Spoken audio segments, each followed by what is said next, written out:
Very good morning to you traders. It's Mark here from Daytrading Room. Time is 11:30 in the morning on a Monday morning, London time, and it's been a long time since I've done a video for my blog or for YouTube. Been very busy. The markets have been very active. I've been trading a variety of different instruments, different stocks, obviously the YM, gold, silver, less crude oil, because it's been in a bit more of a choppy environment, but it's been a busy few months. What I want to talk about today though is a setup that's working quite nicely in the current conditions, and I'll share that with you now, the rules of the setup, what I sort of look for in the setup, where it appears, what you need before you take the setup, and I'm just going to share with you where the markets I've been using it in, and just sort of some of the rules and how it all works, and maybe you can use it for yourself or tweak it a little bit, and add your own little flavor to it. Now, it's nothing revolutionary. It's not a magic formula or holy grail or anything. It's basically a combination of setups that I've been using for years and years and years and decade now, but because the market conditions are as they are, specifically the Dow, gold not so much this week, but the past few weeks very active.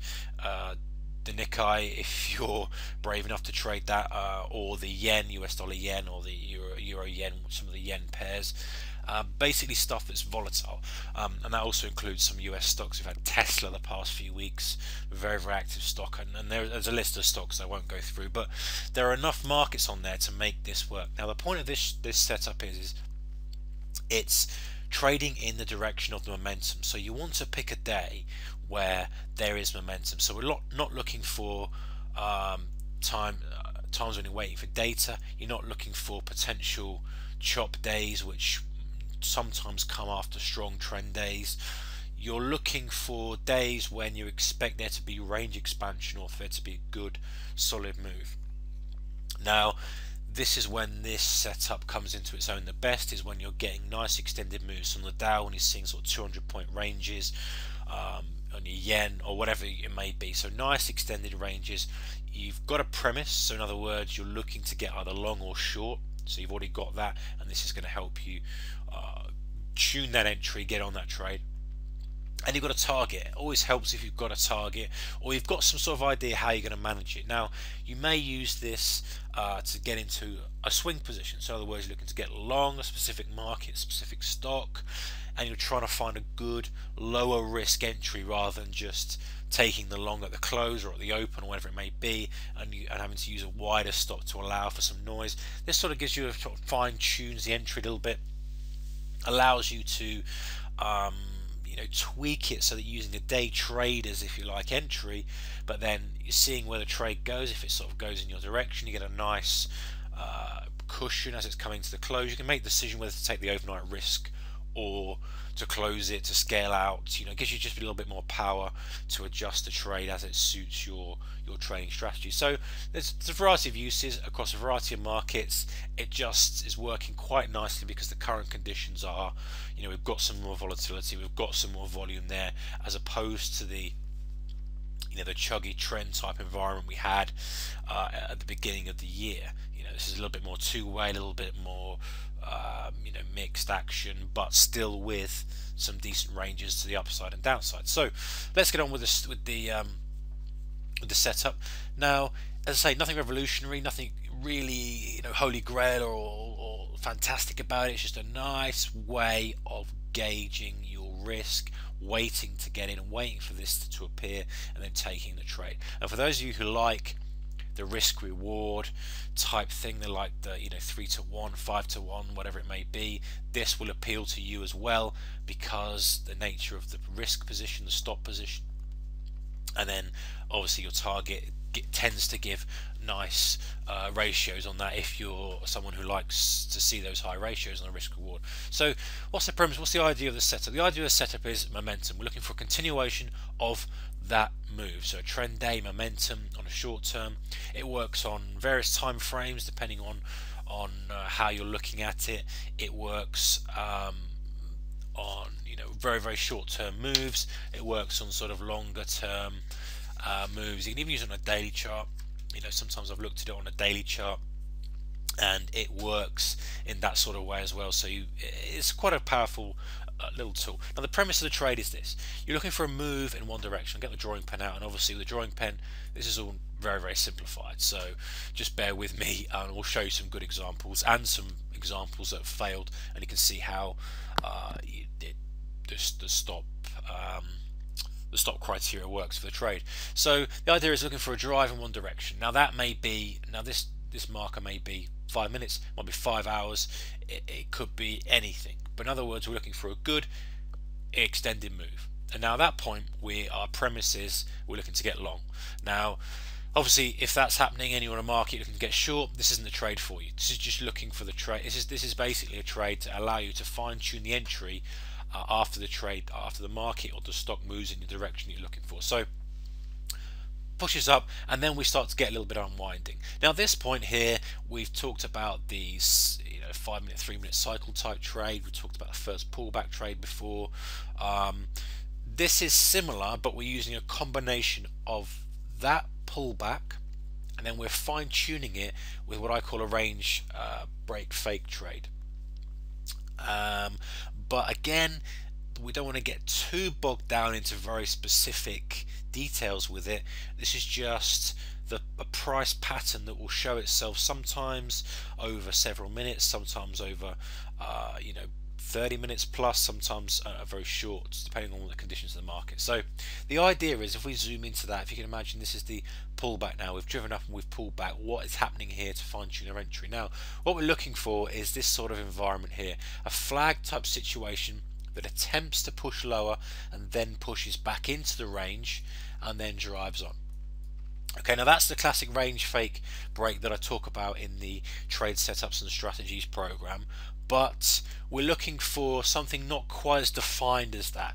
We're looking basically for anything that's attempting to break through counter trend that fails. Now I think the best thing to do now is just to go and show some examples of this. So here's one on the Dow, and I remember this one quite nicely because this is one I took. It was I think it was on Wednesday. Was it Wednesday of last week? It was that heavy down day, yeah, because Thursday was the counter trend rally, and then Friday, yeah. So it was Wednesday of last week. Very weak day, marked up, driven lower. You're looking to get short. Now this setup doesn't tell you whether to go long or short. You're basically just fine tuning your already premise. Now in this instance you're looking to get short. The first phase of the setup is that the market's moving in your direction, i.e. you're looking to get short, and then the market's pushing lower. Yep, okay. Now we're looking for phase two. The market then starts to excuse me, consolidate or pull back in a counter trend manner. And this is what happens here. Around the midday period, where volume dies off, we start to get a little bit of a drift, and what we see here is, if I just get the pen out, we can see some resistance forming here. So a little bit of a loose type flag forming at the lows, and a little bit of resistance up there from the last swing high. Now what happens is we break up and we break above this resistance, and then we roll pretty much. In this example it's taking us 10 minutes or so, 15 minutes or so to roll back in, but in some examples I'll show you in a second, it takes a few minutes.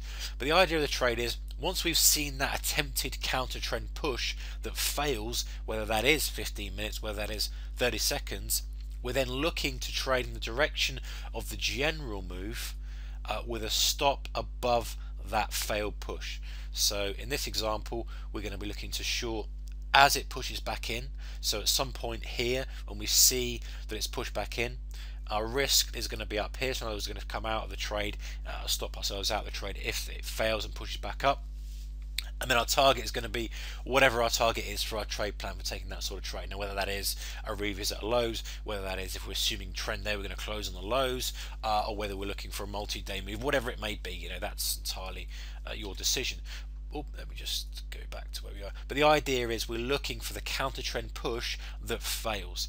Now the benefit of that is, A, we are trading with the trend. In other words, we've seen the momentum on a longer time frame. When I talk longer time frames, I've got a couple of hours here on the day.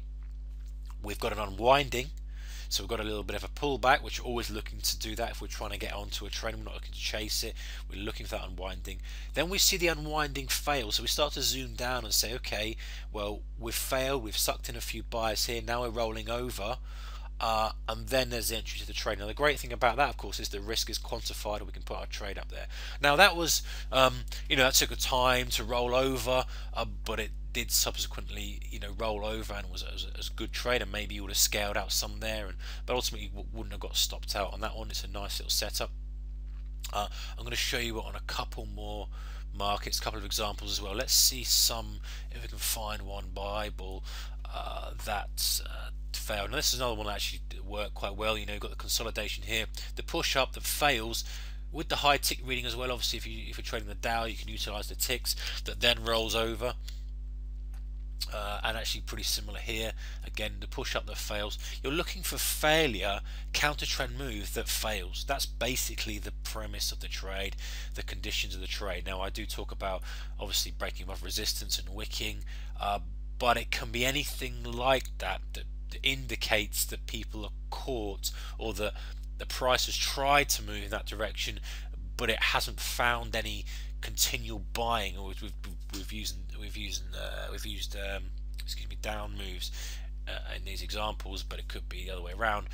We haven't seen continued buying, which then subsequently means we're going to roll over. And we've got another one here as well. Consolidation at lows, the attempted push up that then just rolls straight over. So let me move on to something like US dollar yen, which is something I've been trading quite a lot of. I think we've got a couple of setups here for it. It's a very, very loose one. Moved down, tempted push up that then rolled over. Again, they're never going to be the same. You're always going to get different ones. Let's see if we can find one that didn't work. This again, flagging at lows. You said you wanted to get short, maybe looking for close at lows. There's the little push up that failed. Again, we're just looking for a failure, a counter trend failure that moves lower. And our stop's going to be above there. Let's find one that hasn't worked. Now this is interesting actually. I'm just looking through trying to find one that hasn't worked. I've just seen this one on CRUDE. I remember this on CRUDE. This is actually the real textbook type one that you're looking for. The drive up, you've trapped people anyway, real strong move, holding at highs for several minutes, attempted push lower on that little wick there that fails and pushes back in. Your risk is very, very tight on that, because the premise of the trade obviously is if that revisits, then you're out of the trade, and then explosion to the upside. Anyway, here's one on pound that didn't work. So you've got the drive lower, so you're looking to get short. You've had a couple that have been okay, but here, this is the one that I want to really talk about. There's your flag situation. There's the pop up through it, and we did sort of come back in. So you probably, this candle here is where you'd have been taking the trade, and then it pushes back up and stops you out. But if you look at the risk, that you've taken on for that trade, and really look at the targets that you would probably normally have, which would be a revisit the lows and the subsequent push, you can handle a couple of those little stop outs. And there are some times as well, if I can find some on this chart, it will make it easy, where literally the market just reverses, and the beauty of the trade is that if it just reverses on you, then it doesn't come back into the range, then there is no trade. Here's a good example actually. You've got a push back up. This is again on the pound US dollar, pushes up, pushes down. There's your little wick lower, so you're looking to get long because you've seen the drive up. There's the move lower, but it doesn't ever come back into that area there, so there's no trade, and then it just rolls over. So you've been saved from a stop out on that sort of trade, because it hasn't come back, it hasn't shown what you're looking for in the trade. So I've gone on a bit now, it's almost 15 minutes. Let's run through the rules of the trade. Rules of the trade are, you have to have a premise. You have to see a good strong move in one direction with that premise. So if you're long, you're looking for a good drive to the upside on the market. Then we're looking for a pullback, looking for unwinding, looking for some sort of move that's away from the top in an uptrend situation, or away from the bottom in a downtrend situation. Then, so we've seen that, we're looking for a push, a probe, maybe a little bit of a burst of volume, momentum in the opposite direction to that trend that we're looking for. then that fails, it comes back into a range or it comes back down, produces maybe a wick over a minute, maybe several minutes, and then we're looking to take the trade in the direction of the overall momentum with a stop above or below that wick point. So the premise of the trade is people have assumed that's the bottom or the top, it's rolled back over, they're trapped. The fuel that was driving the trend initially, whether that's institutions or whatever, are then reactivating or ramping up the algo frequency or whatever it may be. If they're working large orders, they're driving that back into the market, causing it to resume its trend. So it's an interesting setup. It's working quite nicely with these extended ranges. As I say, there's nothing magic about it. There are times when it's not going to work, but because you've got quite a key level for the stop there, it's not really much of a problem. The good conditions for the market, really, you've got to assess the conditions, ensure the conditions are right. It won't work, it'll be stopped out more often than not on choppy markets. So you've got to look for trending, nice range expansion type markets, and really it's just something that you can use on a variety of time frames, so it's worth looking out for. It's been working quite well for me. So anyway, I've gone over on 15 minutes long. I'd like to keep my video shorter than this, but it's the first one back. I'm sure you'll first video back for a while, so I'm sure you'll forgive me. Hopefully that helps. It's something that I've been using and I quite like that setup, so we'll look out for those in the next week, and I shall be back with another video probably in the next week or so, so keep an eye out for that. So good trading, guys. Keep the risk managed. Most important thing, if the setup's not working, any setup's not working, just ditch it. If it's not acting right, ditch it, reassess with clarity, and you can come back in and take another trade when it appears. But the main thing is keeping that risk managed, not letting any one trade do any damage to your account. Take care.